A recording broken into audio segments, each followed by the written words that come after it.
Ano, BBM, sa mga aliporis nyo, masaya na ba kayo?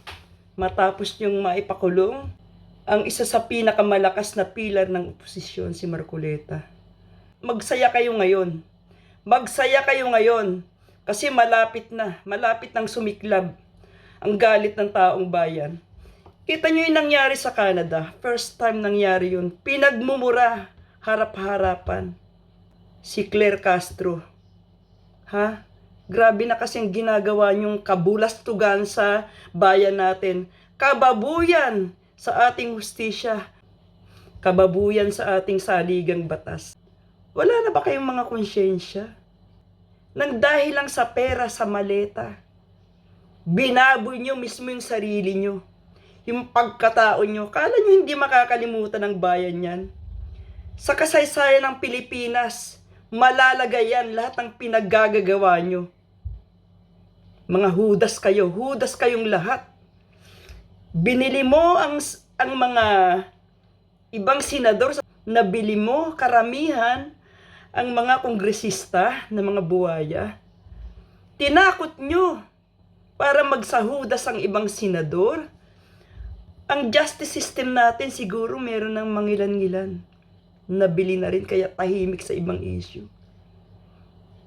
Ewan ko lang yung mga kaparian at ang namumuno sa Katoliko. Buti nga meron pa tayong Iglesia ni Cristo na nangunguna. Kaya nga lang they are law-abiding citizen, hindi po sila nanggugulo. Bawat po rally nila napakatahimik. Pero siguro dumating na tayo sa panahon na hindi lang tayo dapat mag-rally ng ganyan. Kailangan talaga kalad-karina natin palabas sa Malacanang tong si BBM. Kaya nga lang ano ginagawa niya? Katakot-takot na barikada, mga truck, mga simento, kapulisan, libo-libo, hinakot nyo na. Kahit mga sundalo doon sa Bisaya at Mindanao, hinahakot nyo. Dahil napapraning na si Bangag. Sa bagay, dati ka nang praning kasi bangag ka nga. Wala kang konsyensya. Hindi nyo ba nakita? Hindi mo ba nakita ang salubong sa'yo ng tao nun sa Canada? Kung meron ka pang hiya, dapat nag-isip-isip ka na. Pero we know that you're not going to resign. We know that you're not going to step down because you know that you will be prosecuted. Kaya you do everything you can, kahit baloktutin ang batas para ma-impeach si BP Sara. Pero nakakalimutan nyo, may mga Duterte pa. Pero whatever your plan is, halibawang ma-impeach nyo si Sara, maybe you will fabricate cases for Baste at sa lahat mga Duterte, sa mga Duterte siblings. Ewan ko na lang. Malalakas kasing loob nyo ngayon kasi hawak nyo lahat ng kapangyarihan. Resources, pera ng taong bayan. Ang mga sundalo, mga pulis, hawak nyo. Binayaran nyo yung mga nakakataas sa kanila. Pero merong Diyos. Naniniwala ako sa kapangyarihan ng Panginoon na sa bandang huli mananaig ang katotohanan at ang kabutihan. Ngayon magsaya na kayo. Pero siguro nabibilang na ang oras nyo. So, masasabi ko lang po kay Sir Dante Marcoleta, we really salute you for standing up. Hindi ka natakot mahuli. Ikaw pa nga sumuko. Kayo ni Mike Defensor. Pero yung mga hudas na hindi ko makakalimutan, church people pa naman, pastor, mga naduwag. Grabe talaga yung pinakita nyo sa tao, yung katatagan nyo. First of all, yung pagmamahal nyo sa bayan, inuuna nyo kaysa sa sarili nyong kapakanan. Si Duterte, nagdurusa ngayon dun sa ICC kasi mahal niya ang taong bayan. Pero hindi po kayo makakalimutan ng kasaysayan ng Pilipinas sa lahat ng ginawa nyo. Magtagumpay man ang bangag administrasyon sa ngayon. Naniniwala po tayo bilang isang Christian nation na mananaig po ang katotohanan at kabutihan sa ating makapangyarihang Diyos. Ngayon kasi, wala na po tayong tatakbuhan eh. Panginoon na lang eh.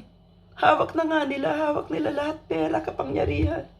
Nabibili na nila yung mga lahat.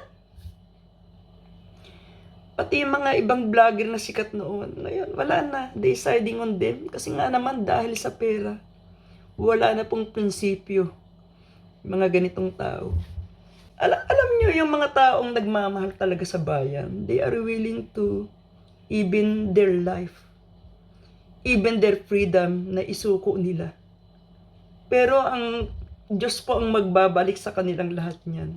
Kung di man sa kanila, sa mga kaapu-apuhan na. At kung magtatagal pa tong kagaguhan ng administrasyon na to at maisunod niyang maipakulong ang mga nalalabi pang mga senador natin, ang mga opposition, I just leave it to God na. Kasi alam nyo, ang kapangyarihan ng Diyos at ang kanyang time, God's time, God always has a perfect time for everything. Siguro sa ngayon, we just have to suffer like this para matuto po tayo sa ating pagkakamali. Lahat po tayo nabudol ni bangag. Siguro the things we have to learn in our lives is kailangan tumingin tayo sa leader na meron ng nagawa. Kasi si Marcos, bago siya tumakbo pagka-presidente, dahil sa suporta po ni Sara at pinaniwalaan po ni BP Sara si Marcos, kaya sinuportahan po natin, di ba? Pero sa ngayon po, ang dapat nating tingnan yung mga nagawa nila. Meron na pong mga resibo. At si Marcos po ni Katiting wala. Kaya yan pong dapat nating tingnan sa mga leader. Ano mang bagay na mangyayari sa Pilipinas ngayon, kailangan kumilos na pong taong bayan. Manalangin and take some action. Rally, I think, is not enough. I don't know. Maybe we have to pray more. We have to pray more to God that we will be protected while securing our freedom. Pero sa ngayon nga, halos stagnant. Wala na tayong magawa. After po ng pagsuko ni Marcoleta sa plunder case that they are just fabricated. They have just fabricated it.